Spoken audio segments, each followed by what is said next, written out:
Grabar.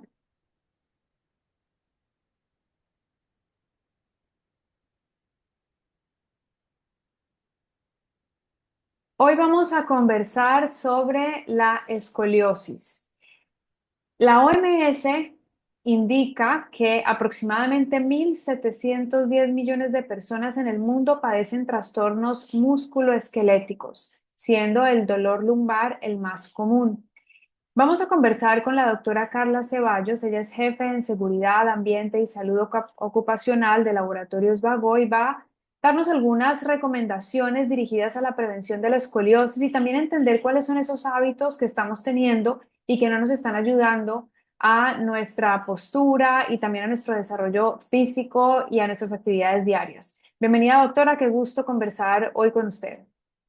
Gracias a ti, buenos días. Un gusto también para mí poder compartir este espacio tan interesante para poder contribuir a la salud de todos los audientes. Bueno, esa cifra que compartí, 1.700 millones de personas con problemas musculoesqueléticos, es una cifra bastante llamativa. ¿Qué es lo que está pasando en esta sociedad digitalizada donde trabajamos tanto tiempo sedentarios que hace que que estos números sean tan fuertes y tan dominantes, sabiendo que este no es un número que se dirige específicamente a la escoliosis, ya vamos a entrar en ella, pero sí a nuestra estructura ósea y muscular?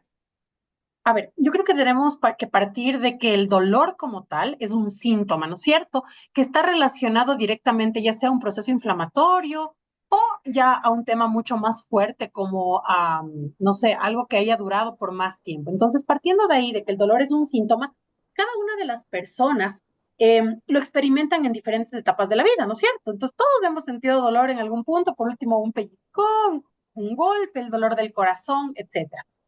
Partiendo de ahí, y si lo correlacionamos ya con los trastornos musculoesqueléticos, es alarmante la cifra que tú mencionas que nos refleja la OMS y nos invita a dos cosas. Por un lado, a que necesitamos hacer más investigación desde la academia. ¿Por qué? Porque necesitaríamos saber como las cifras en el Ecuador, qué es lo que está pasando, qué pasa a nivel privado, público, en los niños, en los adolescentes, en el adulto mayor, etcétera. Entonces creo que se abre por ahí una oportunidad súper linda en el país para estudiar. Y viene un segundo tema que creo que es fundamental y es la responsabilidad que tenemos las organizaciones para cuidar al colaborador, para cuidar a la persona. Y el tercer punto que no lo mencioné, pero creo que es el más importante, el autocuidado. ¿No es cierto? Este que es el yo me hago responsable y me hago cargo de esto que estoy sintiendo y comienzo a tomar acción. Con este Totalmente. contexto inicial, partimos de que el dolor, este síntoma que padecemos, cada quien lo va a percibir diferente. Entonces, tal vez para ti, si yo te aplasto, no sé, te doy un pellizcón, tú me vas a decir, no, es 10. O otra persona en la misma presión me va a decir, es 1. Entonces, primero va de la mano con la percepción. Y eso es importantísimo porque cuando una persona llega a la consulta médica y me dice, me duele la espalda, como yo como profesional de la salud verifico que en verdad esta persona tenga dolor en la espalda. Sí, en otros cuadros es más fácil. Si tiene una apendicitis, voy a tener inflamación, signos, síntomas, etcétera. Entonces tengo que ir al expertise profesional para validar esta información que recibo y obviamente darle la mejor atención. Ok, este tema del que estamos hablando nos afecta de diferentes maneras. Ya entendimos que tiene que ver con percepción y dolor, pero también es un dolor que termina inhabilitando. Es un dolor que está vinculado, por ejemplo, con la postura frente a un computador, con largas horas en oficinas, con teclados tal vez o manos ubicadas mal frente a un teclado, rodillas que están recibiendo mucha presión. Es decir, son tantas cosas, pero finalmente nos terminan inhabilitando porque tal vez me duele 2 meses, pero al tercer mes ya no puedo seguir trabajando. Es decir, son dolores que nos están afectando y diría yo, acuerdo también a la información revisada, tiene mucho que ver con el estilo de vida moderno. Totalmente de acuerdo contigo. Primero, tú nombrabas del estilo de vida moderno en el cual el sedentarismo ha marcado no solamente en el Ecuador, sino en el mundo. Si tú piensas en el momento de la pandemia, llegamos a cifras altísimas de sedentarismo en el Ecuador, con incremento de peso, sobre todo en los sectores urbanos. ¿Ok? Eso ha ido disminuyendo a medida que salimos de la pandemia. Sin embargo, hay ciertos condicionantes que van de la mano. Número uno, el estilo de vida. Un estilo de vida saludable debería ir de la mano con actividad física, con nutrición consciente, con hidratación, con descanso, con tener estos espacios de descanso y desconexión y evaluaciones médicas periódicas. La segunda cosa que creo que es importante es esa corresponsabilidad entre el empleador y el empleado. El empleado desde su estilo de vida como tal, desde tomar las acciones. Nadie va a ponerte a un guardia de seguridad a decirte siéntate bien, toma el mouse de esta manera, no utilices el computador de esta forma o alguna cosa de ese estilo. Pero el empleador tiene una responsabilidad legal ya instaurada aquí en el país en el que tiene que hacer varias cosas. Número uno, una matriz de evaluación de riesgos basada en puestos de trabajo. ¿Qué quiere decir? Que en el puesto en el que tú tienes en este momento, esta matriz me va a decir, mira, para Clara, los riesgos a los que está expuesto son estos y el riesgo de que pueda transformarse en un accidente o una enfermedad es tal. Y que tú como empleado, como colaborador, conozcas a qué riesgos estás expuestos al realizar tu actividad y decidas aceptarlos, ¿no? Viene otro lado que es el brindarte las condiciones necesarias para que tú hagas tu actividad laboral. Ejemplo, que tengas una silla ergonómica, que puedas estar en un puesto de trabajo adecuado, que tengas los insumos necesarios, etcétera, un mouse ergonómico, yo qué sé, todo lo que en base a tu puesto de trabajo vayas a necesitar. El tomar la responsabilidad del colaborador de hacer pausas activas. Algo tan simple como cambiar la actividad que estás haciendo por lo menos cada 2 horas va a marcar la diferencia en que tú padezcas una enfermedad o no. Y creo que otra que es fundamental, bueno, son las evaluaciones médicas periódicas, que la ley dice que en el Ecuador debes hacer una evaluación médica de ingreso, una durante el año y otra a la salida del colaborador. ¿Con qué? Con el fan de entender cómo llega tu colaborador, cómo se mantiene y cómo sale, bajo qué condiciones laborales o qué condiciones médicas sale esta persona. Entonces, si tú te fijas, hay un trabajo súper interdisciplinario en el cual abordamos a la persona no solamente desde el dolor, sino desde la actividad laboral, desde la normativa legal, desde la responsabilidad que tiene cada uno, etcétera. Y todo eso va a contribuir a qué? A que tengas un paciente, un colaborador con menor riesgo de padecer un trastorno musculoesquelético. Estaba revisando unos datos relacionados a un estudio realizado en el 2021 en donde entiendo que una de las enfermedades o de las prevalencias más fuertes es de escoliosis. Ya que estamos hablando de estos padecimientos musculoesqueléticos, entendamos entonces qué es la escoliosis y por qué a los ecuatorianos los está afectando tanto esta enfermedad. Claro que sí. La escoliosis, para que la gente entienda, nosotros tenemos nuestra columna vertebral así vista rectita, ¿no es cierto? Con sus 33 vértebras, dividida en la parte cervical, dorsal, lumbar y bueno, y para abajo lo que sigue.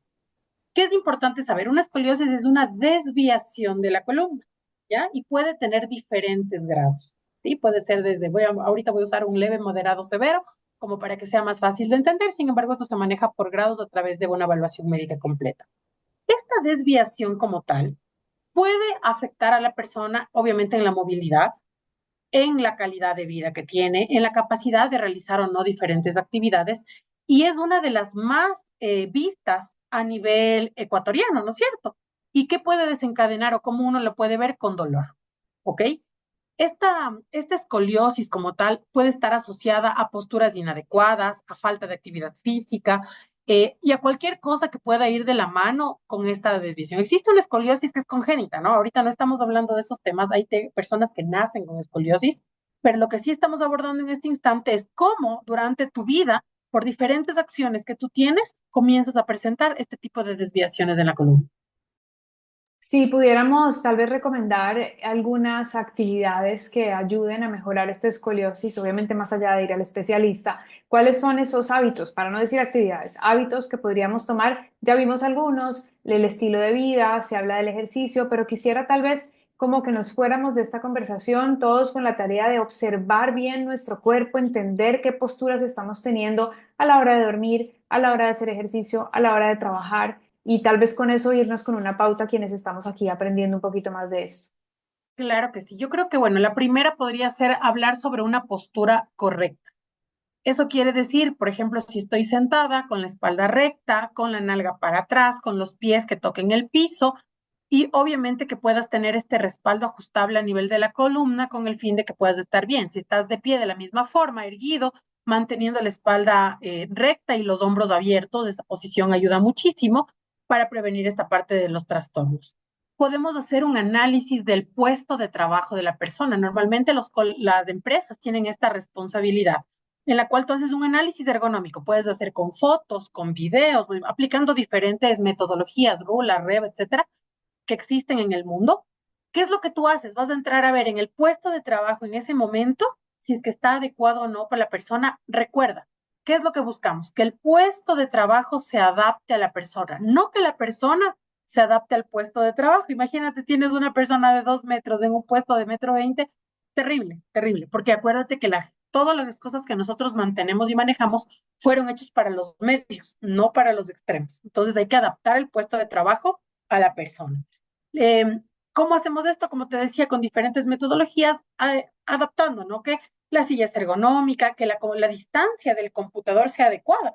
Por ejemplo, si ustedes están en este momento en un computador, lo que tú puedes hacer es extender tu mano, ¿sí? Tratar de topar el borde del computador y esa es la distancia a la que tú debes de estar del computador, porque eso te permite tener la distancia suficiente para mirar y obviamente evitar también la fatiga y el daño visual. Ahora, si ustedes se fijan, hay personas que miran lejísimos, pues no, hay un problema ahí. Otra cosa que también te puede servir es la altura del computador. Tiene que estar a tu distancia, no muy arriba, no muy abajo, sino que tu mirada esté en el borde superior el momento en el que estiras tu brazo. Y bueno, y en sí, ver, hay personas con un cambio muy chiquitas que necesitan un apoyo, un soporte para pies. Bueno, diferentes cosas que podemos utilizar si es que hablamos desde la ergonomía. Otra cosa que creo que es importante, bueno, ya hablamos de ejercicio, de movilidad, de pausas activas. Hay que hacer detención temprana, como yo les decía, la normativa ecuatoriana dice que nosotros tenemos que hacer evaluaciones periódicas a los colaboradores en base al riesgo al que está expuesto. Sí, no quiere decir que a todos hacemos lo mismo. Quiere decir que en base al puesto de trabajo y al riesgo al que está expuesto, yo debo definir qué exámenes debo hacerles y la periodicidad a la que debo hacerles. No es lo mismo una persona que, por ejemplo, está trabajando con plomo, con asbesto, con químicos. Tenemos que hacer un tipo de exámenes a una persona que levanta peso, exámenes lumbares, a una persona que trabaja, no sé, en un call center, audiológicos, etcétera, ¿no? Cada uno tiene que irse adaptando al colaborador. Y creo que lo más importante también es que en caso de que nosotros identifiquemos algún cuadro que me haga sospechar esto, tenemos que entrar a la prevención, que es lo más importante. Actividad física frecuente, por lo menos 3 a 4 veces por semana. ¿Qué cuida la columna? Nadar, por ejemplo. Te ayuda muchísimo nadar, que te estiras, bueno, todo el ejercicio como tal te ayuda un montón. Los pilates, el yoga en general, y bueno, también te contribuye desde la parte de riesgos psicosociales, que creo que en este momento es fundamental. Súper interesante todo esto que acabamos de escuchar. Estamos hablando con la doctora Carla Ceballos, ella es jefe en seguridad, ambiente y salud ocupacional. Gracias por habernos dado todo este detalle y bueno, nos llevamos a la casa la tarea de observar mejor nuestra postura, nuestros hábitos, nuestro cuerpo, mirarlo, sentirlo, ¿no? Y entender que podemos prevenir enfermedades mucho más graves. Gracias y no sé si de repente nos vamos con algún mensaje final. Gracias a ti primero por la invitación. Para Laboratorios Vago del Ecuador es fundamental contribuir a la salud, al bienestar de los ecuatorianos. Y el mensaje que te daría es, ponte en primer lugar, ve en este momento a revisar tu puesto de trabajo, mira lo que estás haciendo para poderlo mejorar y si tienes que implementar en este momento actividad física, nutrición, hidratación, descanso, evaluaciones médicas, etcétera, pues es el primer paso, ya lo diste, hay que hacerlo y cuenta con todos nosotros los profesionales de la salud que estamos ahí para apoyar esta solución de los problemas. Muchísimas gracias. Gracias por estar aquí hoy. A ti, muchas gracias.